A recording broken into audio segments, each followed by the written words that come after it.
Sénégal, le taux d'accès à l'assainissement est estimé à 48% en 2017, dont 5% raccordés au réseau tout à l'égout, impliquant un besoin important de services d'assainissement autonomes. Ainsi, afin de réaliser la vision 2025 de l'Office national de l'assainissement du Sénégal, via le projet d'assainissement autonome du Sénégal, il est essentiel de faciliter la création d'une chaîne de valeur marchande avec comme activité phare la gestion des boues de vidange. Pour ce faire, le secteur privé, dont les opérateurs de vidange, a un rôle clé à jouer. Pour donner corps à cette vision, et sur l'initiative de l'ONAS, l'USAID WASHFIN, la Délégation générale à l'entrepreneuriat rapide des femmes et des jeunes, l'Association des vidangeurs, ont débuté en décembre 2018 la conceptualisation d'un outil financier dédié à l'assainissement. Le fruit de ce partenariat a donné naissance au projet d'appui au renouvellement des camions de vidange, PARC. Le PARC vise à faciliter l'acquisition de camions de vidange neufs en remplacement des camions vétustes, soit 254 camions pour 12 milliards de francs CFA, phasés sur 5 ans, favorisant ainsi un meilleur service aux usagers et une réduction des agressions sur l'environnement. La première phase, prévue entre 2020 et 2021, porte sur une enveloppe de 2 milliards de francs CFA pour 34 camions neufs, sur financement de la DRFJ, avec le concours de la Fondation Bill et Melinda Gates et de la BNDE. Le processus d'initiation, de conceptualisation et d'appropriation de l'outil financier, avec comme première phase le PARC, est ici décrit par l'ensemble des acteurs impliqués dans le processus. Une étude au démarrage du projet USAID WASHFIN nous a permis de faire deux constats. D'abord, une extrême vétusté des camions de vidange, dont l'âge moyen tourne autour de 28 ans, entraînant des charges explosives en carburant et réparation, et un accès très limité au financement du fait du caractère informel des opérateurs, leur réticence à acquérir des camions neufs qu'ils jugent chers. Il faut noter qu'un camion de vidange importé coûte 150 millions. Fort de ces deux constats, nous avons émis l'idée de mettre en place un outil financier dédié au secteur WASH et inspiré des modèles de la Banque agricole et de la BHS, avec comme principal objectif de prendre en considération le profit des vidangeurs, mais également d'apporter une réponse aux exigences ou à une forte exigence des institutions financières, celle de financer l'acquisition d'équipements neufs. Pour la concrétisation de cette initiative, USAID WASHFIN a adopté une approche inclusive impliquant les acteurs clés du secteur, notamment l'ONAS, l'Association des acteurs de l'assainissement et les institutions financières. Cela a résulté à la concrétisation et la conceptualisation effective de l'instrument financier avec la mise en œuvre d'une première phase qui est le PARC. L'USAID soutient les pays partenaires à planifier, financer et mettre en œuvre des solutions locales pour faciliter l'attente de leurs objectifs de développement. C'est ce que nous voulons dire quand nous disons parcours vers l'autonomie.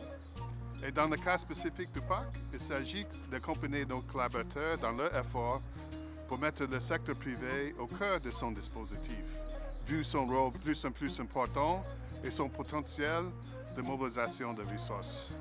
Il s'agit également de renforcer les capacités des opérateurs de vendage en leur facilitant l'accès au crédit et l'acquisition de camions neufs.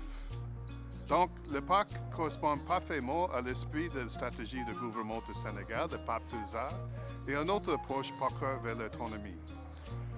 L'implication du secteur privé relève d'importance capitale pour renforcer le secteur crucial de l'enseignement. Par la même occasion, je suis fier de célébrer le 60e anniversaire de l'USAID ici au Sénégal. On était des partenaires au Sénégal depuis 60 ans pour améliorer le cadre de vie, augmenter la santé de son peuple et accroître la croissance économique. Ce projet d'appui au renouvellement des camions de vidange arrive à son heure.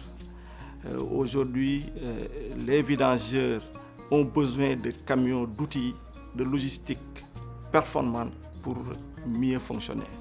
Avant, nous importions des camions d'Europe qui nous coûtaient trop cher et arrivé ici aussi, il y avait trop de charges de maintenance.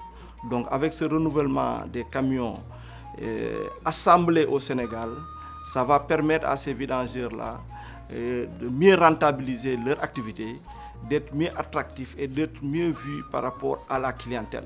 Le programme de structuration marché de boues de vidange a permis d'avoir beaucoup d'acquis, parmi lesquels évidemment l'actif au secteur privé qui a bénéficié évidemment donc d'un appui à acquérir des camions de vidange pour le lancement de renouvellement de ce parc de camions de vidange, ça vient à son nom.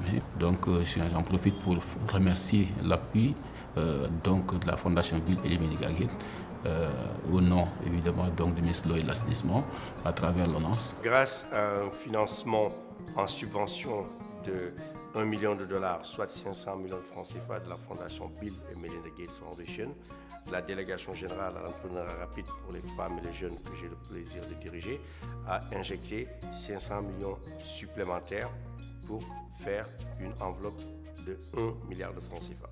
Avec cette enveloppe, nous travaillons avec notre partenaire, la Banque nationale de développement économique, la BNDE, pour faire passer le financement à 2 milliards de francs CFA, très exactement, pour accompagner le programme d'appui et de renouvellement des camions de vidange parc que nous avons le plaisir de mettre en place avec les partenaires de Washfin, de l'ONAS, du ministère de l'Assainissement et d'autres partenaires du secteur privé et l'USAID. L'assainissement, notamment le traitement des boues de vidange, est un secteur prioritaire pour la délégation générale à l'entrepreneuriat rapide pour les femmes et les jeunes, dans le sens où c'est un secteur prioritaire dans le cadre des objectifs de développement durable, point 6.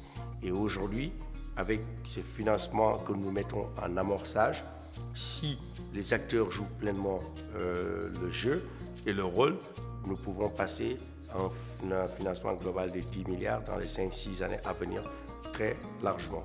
Parce qu'aujourd'hui, c'est devenu une question de santé publique. Et l'ADER, avec ses partenaires, que ce soit la Fondation Washfin, l'USAID ou d'autres partenaires institutionnels comme la BOAD ou la Banque africaine de développement, mais aussi l'Agence française de développement, pourraient être intéressés à mettre des ressources conséquentes pour régler définitivement cette question. Donc les ambitions d'investissement sont là.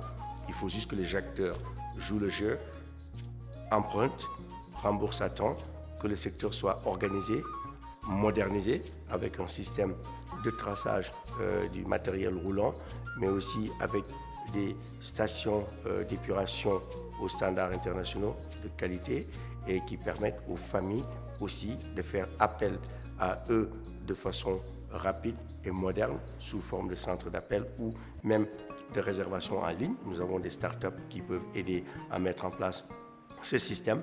Si tous ces éléments sont réunis, je verrai l'ADER y mettre plus d'une dizaine de milliards comme on le fait dans l'agriculture et l'élevage. camion yi nag bu ñu ñëwee nañu góorgóorlu nag ba ku ci jël ku ne na nga fay yow mi ñëw jël sa engagement ne man na maa fay lebal leen ma buñ la lebalee na nga góor ca wax ja na nga fay atte bor fay mbir mi du don du lu ñuy maye du lu ñuy saraxe lu ñuy jël fay la fa tabarakallahu kon yaakaar naa ni nii ñu ko waxee nii ñu ko defee kenn ku ne dina respecter sa engagement. Nous demeurons convaincus de la réussite du projet avec un mindset que nous partageons tous as a working group. Willingness as a drive and passion as a motor are a good combination for great achievement. Ñoo far.